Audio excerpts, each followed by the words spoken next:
Il n'existe malheureusement pas de recette miracle pour éradiquer la traite des enfants. Mais plusieurs actions menées simultanément peuvent aider à la réduire significativement.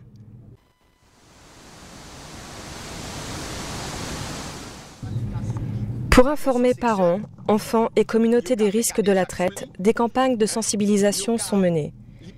Ces sensibilisations peuvent se faire dans les médias et bien sûr dans les villages, au plus près des communautés concernées. Ça va dire important parce que nous tous là, nous c'est haïtiens et en pile nous là c'est maman, c'est papa petit. Donc si nous venons côté pour nous demander comment on peut aider ou comment on peut protéger propre petit pauvre, ou supposé quitter tout ça à faire et prêter attention à ça m'bral dou là parce que l'important pour vous. Nous dit que traite, nous dit que trafic. Qui ça va, qui ça veut dire? Traite là c'est qui ça lié? C'est là où on prend petit monde. Sans ti moun nan, sans consentement ti moun nan, sans même que le pas vle, li prend ti moun nan, li ba non de parole, li dit petit point m'a mené non côté m'a mené non là bien, ou une télévision, ou à l'aise, ou pi bien que maman, que papa, là où gen problème ou ici tout l'autre bord. Li bay ti moun nan ensemble de paroles, li sauve à petit tout sans même qu'on pas même connaît si on monde qui t'a prend petit tout, ça c'est pour traite. Yo prend ti moun nan, y a la velle pour de force. Il pas même besoin qu'on s'il pas vle, des fois parlant pas même connaît clap clap clap. Yo prend petit tout y a la velle et puis moun ça lui même pour le faire fortune ni à ti moun. Et comme ça tout le cas prendre pour connaître tout.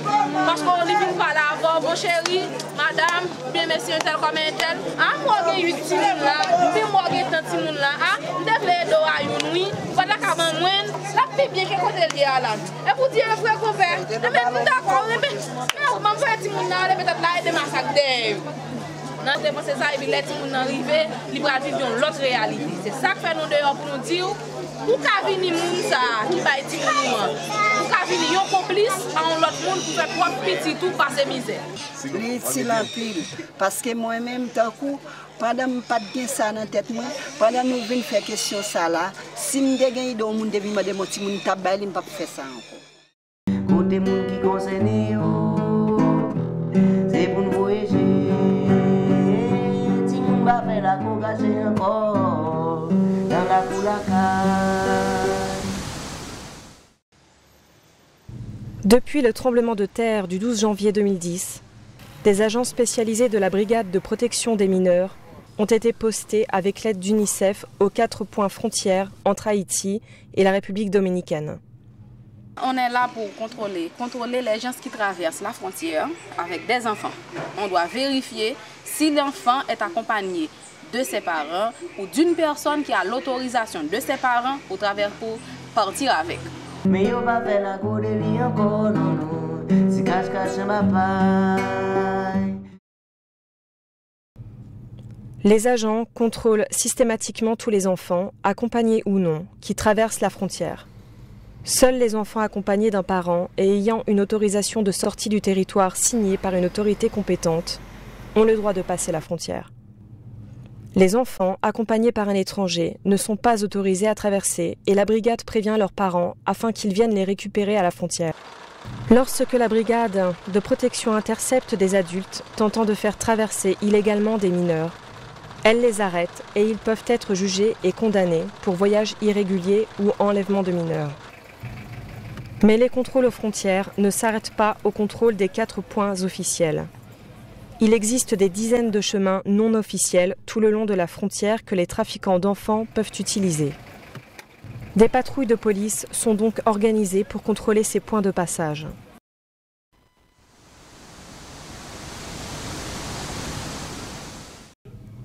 En attendant d'être réunifiés avec leurs parents, Marie et Francisco vont être accueillis dans un centre d'accueil temporaire où des assistantes sociales vont prendre soin d'eux, leur donner à manger, un lit et un toit pour dormir, ainsi qu'un suivi psychologique.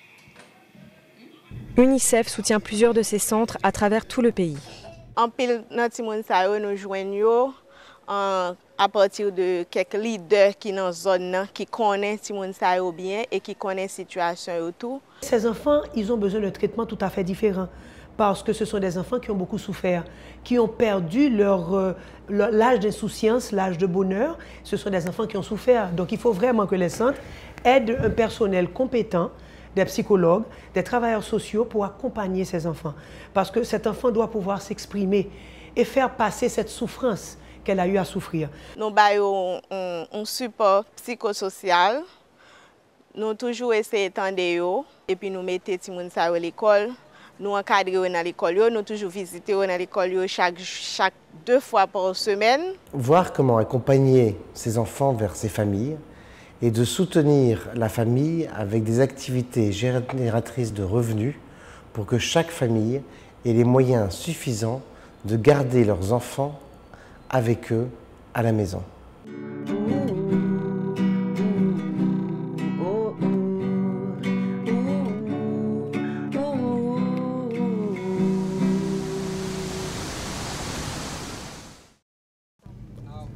Lorsque des enfants sont sauvés des mains de trafiquants, la première démarche des autorités, après avoir mis les enfants en sécurité dans un centre d'accueil temporaire, est de rechercher leurs parents. Au niveau du bien-être social, nous accompagnons ces centres parce que nous avons des travailleurs sociaux, nous avons des psychologues ici et nous allons faire une documentation sociale de cet enfant, une étude de cet enfant pour voir si l'enfant vraiment vit maintenant dans un environnement propice, un environnement qui est comment j'aurais dit, favorable à son épanouissement. Et on fait aussi une recherche pour retrouver la famille de ces enfants et les réinsérer au sein de leur famille. Parce que des enfants comme ça, ils ont besoin particulièrement d'amour et d'affection. Et d'amour qui serait mieux donné par une mère, par un père, par la famille. Donc c'est pour ça que nous le faisons et nous essayons de réinsérer ces enfants. Mais tout de suite, quand nous sommes alertés, que nous identifions ces enfants qui sont domesticités, le bien-être social a mandat de placer l'enfant dans un centre et de s'assurer du suivi et vraiment de s'assurer que l'enfant est pris en charge.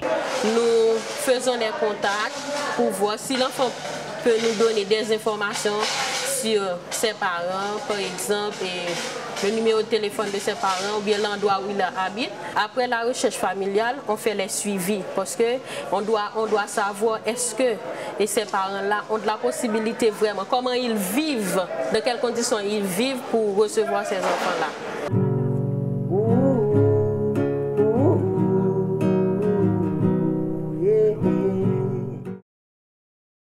L'objectif est de réunir ces enfants au plus vite avec leur famille, afin de leur permettre de retrouver un environnement propice à leur développement. Parce que vraiment protection, si on a joint dans la famille, maman, papa. Uniquement li écarter de maman et papa, via pas normal pour lui.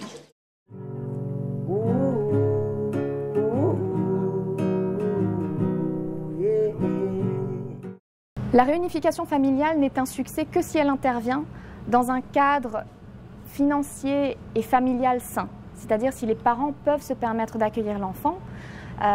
Et parfois, il y a des situations dans lesquelles la réunification familiale n'est pas une solution. Par exemple, si l'enfant a été victime de violences ou d'abus dans sa famille, ou encore tout simplement si l'enfant est un orphelin et qu'on n'arrive pas à identifier des parents proches ou lointains de l'enfant. Et dans ces cas-là, il faut qu'il y ait des structures pour accueillir l'enfant, telles que des familles d'accueil ou des centres d'accueil. Parce qu'il va qu'on a dit ça pour commencer, qu'il n'a pas civilisé. Il va qu'on est dans la société, il va qu'on qui joue l'inné, il va qu'on qui joue l'ibbalé, qu'il n'a pas qu'on qui joue l'inné, il va qu'on qui joue l'ibbalé.